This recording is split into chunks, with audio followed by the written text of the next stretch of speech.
பெருந்தலைவருடைய இல்லத்திற்கு மீண்டும் வந்து அவருடைய நினைவுகளையும் அவருடைய தியாகத்தையும் நினைவு கூறுவதில் பெருமைப்படுகிறேன். டெல்லியில் சென்று தேர்ந்தெடுக்கப்பட்டதற்கு பின்னாலே பதிவு செய்ததற்கு பின்னாலே நாடாளுமன்ற உறுப்பினராக பதிவு செய்ததற்கு பின்னாலே 3வது முறையாக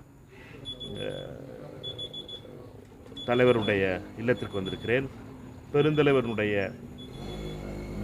தியாகமும் பெருந்தலைவனுடைய பணியும் என்றுமே தமிழகம் மெச்சுகின்றது. உலகம் இந்தியாவும் பெருமைப்படுகின்ற ஒரு மிகப்பெரிய செயல்.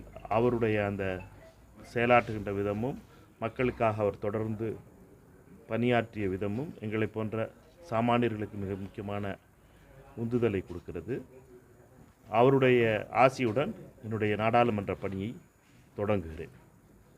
2வது முறையாக மறுவாக்கு எண்ணிக்கை வேணும்னு சொல்லிட்டு தேமுதிக வேட்பாளர் இன்றைக்கு வந்து தேர்தல் ஆணையரை சந்தித்து ஒரு மனு கொடுத்துருக்கு. இது எப்படி பார்க்குறீங்க நீங்கள்?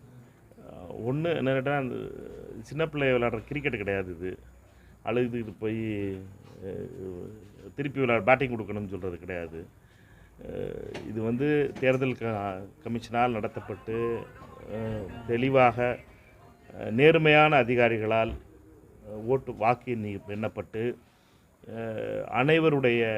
அவர்களும் ஏற்றுக்கொண்டு வெற்றி என்று அறிவிக்கப்பட்டதற்கு பின்னாலே வீட்டில் போய் எங்கள் அம்மாவை கூட்டிகிட்டு வந்து திருப்பி முதல்லேருந்து ஆட்டம் ஆடணும்னு சொல்லி கிரிக்கெட் விளையாடுறது கிடையாது. இது வந்து நேர்மையான அதிகாரிகள், மிகவும் பாராட்டக்கூடிய அதிகாரிகளால் கவுண்டிங் முடிஞ்சு எல்லாருக்கும் முன்னாடியும் அவர்களும் ஏற்றுக்கொண்டு சரி முடிஞ்சிருச்சு, ஆட்டம் முடிஞ்சிருச்சுன்னு உங்கள் எல்லாருக்கும் முன்னாடி, அதுவும் விருதுநகர் பத்திரிக்கையாளருக்கு முன்னாடி தான் ஆட்டம் முடிஞ்சிருச்சுன்னு 7 மணிக்கு கிளம்பி போனாங்க. நீங்கள் எல்லோரும் தான் பார்த்து அதை வீடியோ எடுத்து வச்சுருக்கீங்க. அதனால் அவர்களை பொறுத்த மட்டும் இது சிறுபிள்ளைத்தனமானது. இதை பொறுத்த மட்டும் தேர்தல் கமிஷனே பார்த்துருக்க மாட்டார்னு நினைக்கிறேன். 3 தேர்தல் கமிஷனரில் 3 பேருமே யாரும் பார்த்துருக்க மாட்டார்கள். ஏனென்றால் இப்படிப்பட்ட பொய்யான வெறும் விளையாட்டுத்தனமான விளம்பரத்திற்காக செய்கின்ற விஷயங்களை தேர்தல் கமிஷன் கிளர்க்கு தான் அந்த பெட்டிஷனை வாங்கியிருப்பார். தேர்தல் கமிஷனுடைய அதிகாரிகளே அதை பெற்றிருக்க மாட்டார்கள். தேர்தல் கமிஷனர்கள் 3 தேர்தல் கமிஷனர்னு அதை பெற்றிருக்க மாட்டார்கள். இது வெறும் விளம்பரத்திற்காக தொடர்ந்து இப்படிப்பட்ட செய்திகளை செய்து வருகிறார்கள். விருதுநகர் நாடாளுமன்ற உறுப்பினர்களிடம் என்ற முறையிலே நான் சொல்வதெல்லாம் இப்படிப்பட்ட மீண்டும் இப்படி பொய் பிரச்சாரத்தை செய்வதை அவர்கள் நிறுத்திக் கொள்ள வேண்டும். மக்கள் தீர்ப்பளித்திருக்கிறார்கள்.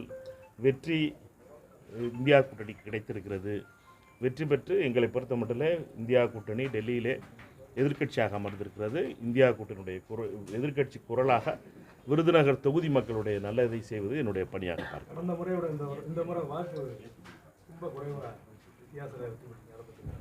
அது போன தடவை சொல்லிட்டோம், பல தடவை பேசினது தான். முந்தா நாளும் பேசிட்டேன், இன்றைக்கும் பேசிட்டேன். திருப்பி பேசிகிட்டு இருக்க முடியாது. வெற்றி என்பது ஒரு ஓட்டில் வந்தாலும் வெற்றி தான். கூட்டணி இருந்தும்